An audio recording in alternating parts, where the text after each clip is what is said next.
Pemirsa, turis asal Rusia yang sempat viral setelah terjun ke laut sambil mengendarai sepeda motor akhirnya dideportasi. Selain melanggar izin tinggal, Sergei Kosenko juga didapati menggelar pesta di masa pandemi COVID-19.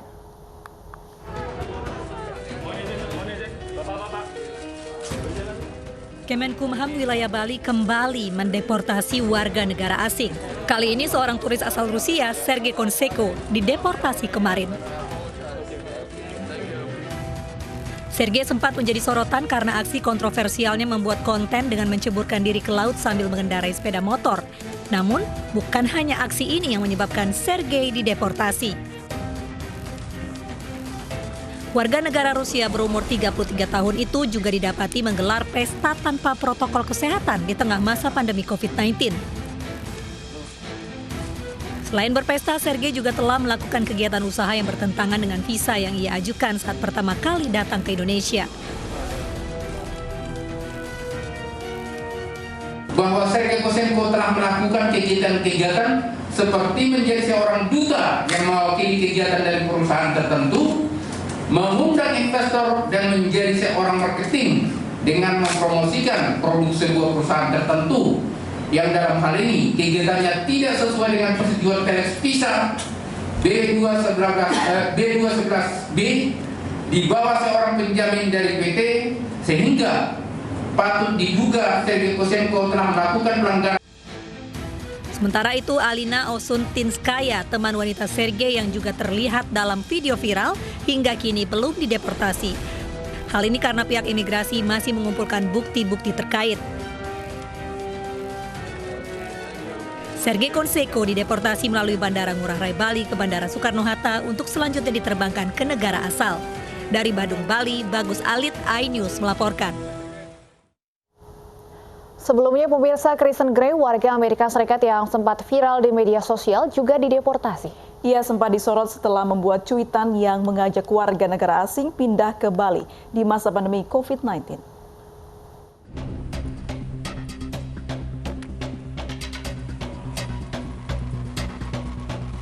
Kantor Kemenkumham wilayah Bali mendeportasi dua warga negara Amerika Serikat, Kristen Gray dan pasangannya Saundra Michelle Alexander.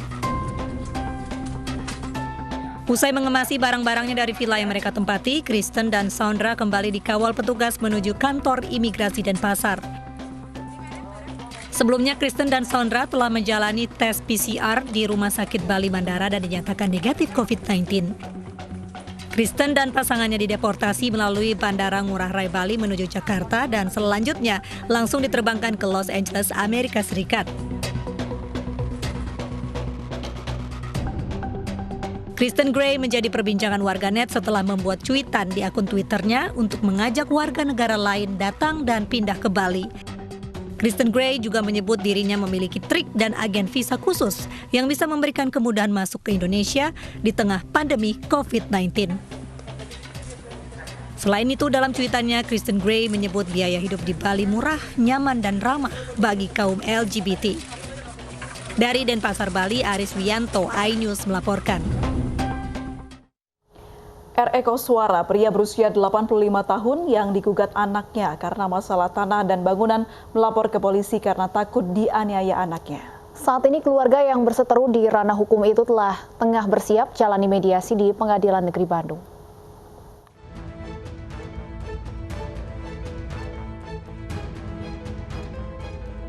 Didampingi kuasa hukumnya, R.E. Koswara melaporkan ketiga anaknya ke Polda Jawa Barat karena mendapat intimidasi.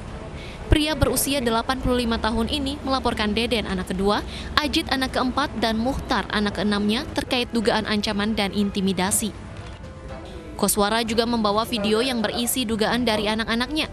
Padahal ia mengaku sempat membuka komunikasi untuk menyelesaikan perkara gugatan secara kekeluargaan. Koswara dan anaknya juga dijadwalkan akan menjalani mediasi di Pengadilan Negeri Bandung besok.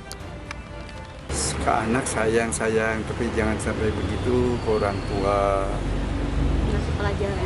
Minta pelajaran aja, jangan sampai begitu, malu kedengaran orang lain. Dan takut benar nanti hajar ke Bapak Halim. Saya tidak mau lagi ke rumah, takut. Bapak takut, ketakutan Pak? Bapak takut? Betul. Karena dia kelihatannya betul, tapi walaupun begitu saya sayang ke anak. Bapak ini Saat ini RE Koswara digugat oleh anak kandungnya sebesar 3 miliar rupiah karena sengketa tanah dan bangunan di Jalan AH Nasution, Bandung, Jawa Barat. Gugatan bermula ketika tanah seluas 3.000 meter milik orang tua Koswara yang sebagian disewa Deden anaknya untuk toko diputuskan untuk tidak lagi disewakan dan akan dijual. Lantas hasilnya akan dibagi pada ahli waris. Dari Bandung, Jawa Barat, Muji Prayitno, iNews melaporkan. Sementara itu pemirsa, hanya karena kiriman uang, seorang anak di Kendal, Jawa Tengah menggugat ibu kandungnya sendiri. Anak pertama dari tergugat menuntut lahan yang ditempati ibunya sendiri.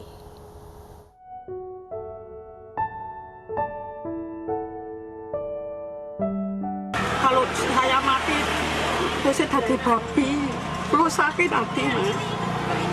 Pokoknya sakit.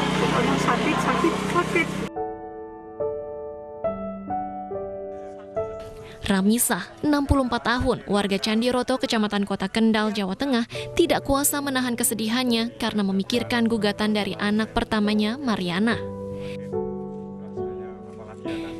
Anak pertama dari 5 bersaudara ini tega meminta lahan yang ditempati Ramisah.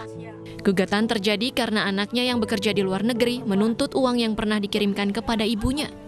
Uang yang dikirimkan anaknya sebesar 15 juta rupiah diduga untuk membeli sawah yang kini disengketakan. Padahal lahan yang digugat anak kandungnya ini dibeli dari uang tabungan Ramisah dan suaminya yang telah meninggal dunia 9 tahun lalu seharga 32 juta rupiah. Termasuk lahan yang kini dibangun warung kopi sebagai usahanya untuk mencukupi kebutuhan sehari-hari. Nggak ada masalah. Terus? Lo itu nggak tahu. Pulang-pulang dari Malaysia bawa cowok, terus jual tanah itu saya kan nggak tahu. Itu yang beli kan suami saya sama saya, kan nggak dia.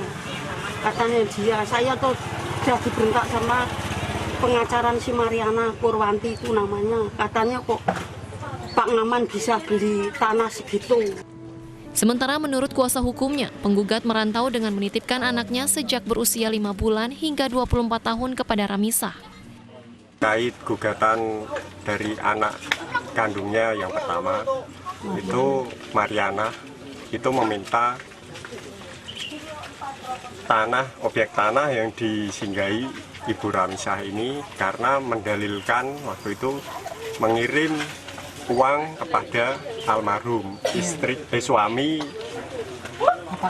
Bapak Ngaman.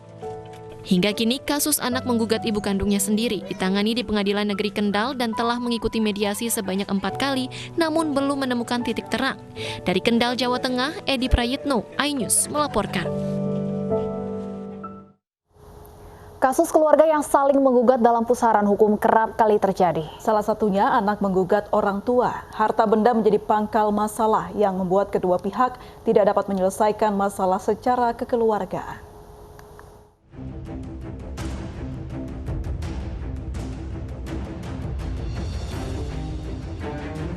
RE Koswara digugat anak kandungnya sendiri, Deden dan Masito. Deden menyewa sebagian rumah ayahnya sejak 2012.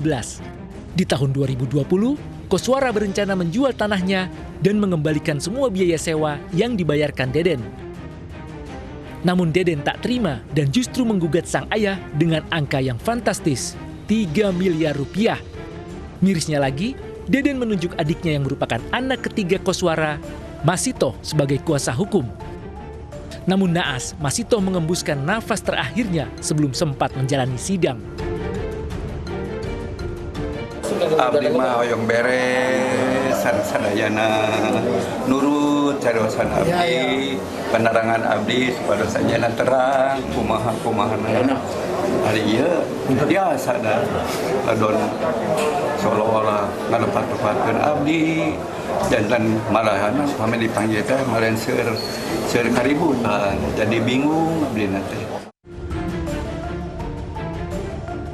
Dengan menggunakan kursi roda, Damina, wanita 78 tahun ini datang ke Pengadilan Negeri Pangkalan Balai, Kabupaten Banyuasin, Sumatera Selatan. Damina digugat oleh 2 anak kandungnya karena menjual tanah warisan tanpa melibatkan mereka. Damina menjual tanah sisa yang dimilikinya tersebut untuk keperluan hidupnya sehari-hari serta biaya berobat ke rumah sakit. Dipanggil anak-anak. Iya, itu karena apa, Bu? karena saya menjual tanah. Terus? Malahan tanah itu sudah dibagi-bagikan semua sama anak-anak. Terus? Tapi sekarang timbulnya cak inilah. Sekarang Ibu kenapa? Dilaporkan atau seperti apa? Digugat atau seperti apa? Tergugat. Digugat, Bu ya? Anak kita durhaka dah. Durhaka. Sementara itu, seorang anak di Lombok Tengah, Nusa Tenggara Barat, menggugat ibu kandungnya ke Pengadilan Negeri Praia. Tak hanya ibu kandungnya, 3 saudara kandungnya pun ikut digugat.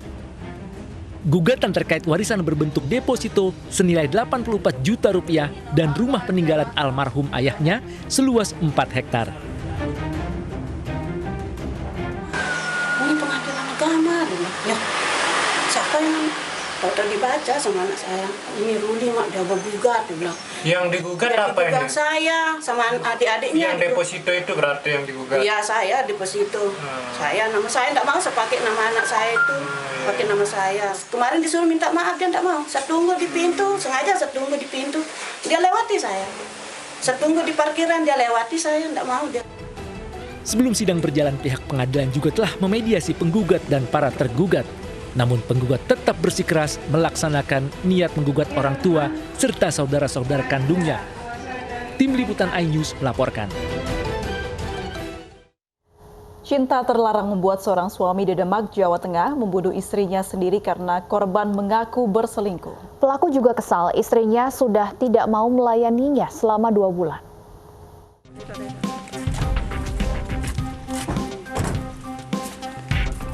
Tega membunuh istrinya sendiri, Zaini, warga desa Mijen, Kecamatan Kebon Agung, Demak, Jawa Tengah, berakhir di kantor polisi. Tersangka membunuh istrinya dengan pisau dan palu. Tersangka mengaku kesal hingga gelap mata karena korban sudah 2 bulan tidak mau melayani kebutuhan biologisnya. Kasus kekerasan dalam rumah tangga ini semakin memuncak setelah korban mengaku berselingkuh dengan lelaki lain kepada suaminya. Pelaku yang sudah 2 bulan tidak dilayani oleh korban pun marah dan menunggu korban tertidur pulas. Suami kemudian menganiaya istrinya di kamar hingga tewas dengan pisau dan palu yang diambil pelaku dari dapur. Tidak memperhatikan suami. Saya tidur aja sendiri tiap hari. Ada 2 bulan. 2 bulan tidur sendiri terus.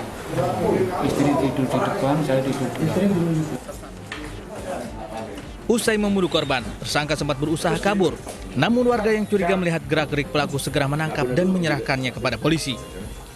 Selanjutnya tersangka merencanakan pembunuhan dengan mengambil palu dan mengambil pisau dapur. Di mana pada saat korban sedang tidur, tersangka menghujani pukulan beberapa kali ke tubuh korban, kemudian menusuk bagian telinga, dada, pipi secara bertubi-tubi hingga akhirnya korban meninggal dunia. Saat pemeriksaan awal, pelaku berbelit-belit, tidak mengakui aksi kejamnya. Namun setelah disodorkan bukti yang ada, pelaku akhirnya mengakui perbuatan kejamnya.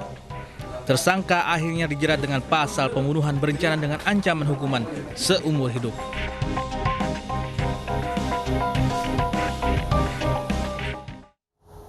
Cinta terlarang di Grobogan, Jawa Tengah berakhir tragis. Seorang pemuda membunuh pria teman kencannya dengan pisau dapur. Pelaku membunuh korban karena kesal, korban tidak mau membayar uang kencan usai berhubungan badan.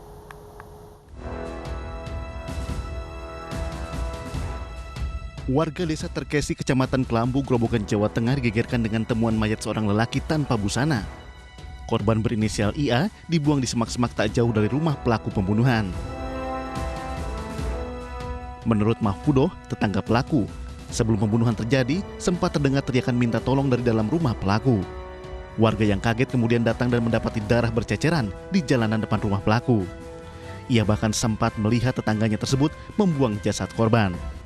Di ibariku minta tolong pas bari bae sholat tuh minta tolong terus neng kami tua itu terus kan adiknya berdek terus kami tua datang nelpon lurah terus cari di telepon tuh ke sini kok ada darah nah didobrak malah ono ngerti kok ono darah ini terus ditinggali terus jadi mayat meniki Pak. Mahfudoh menambahkan, rumah pelaku kerap dijadikan tempat kumpul anak muda.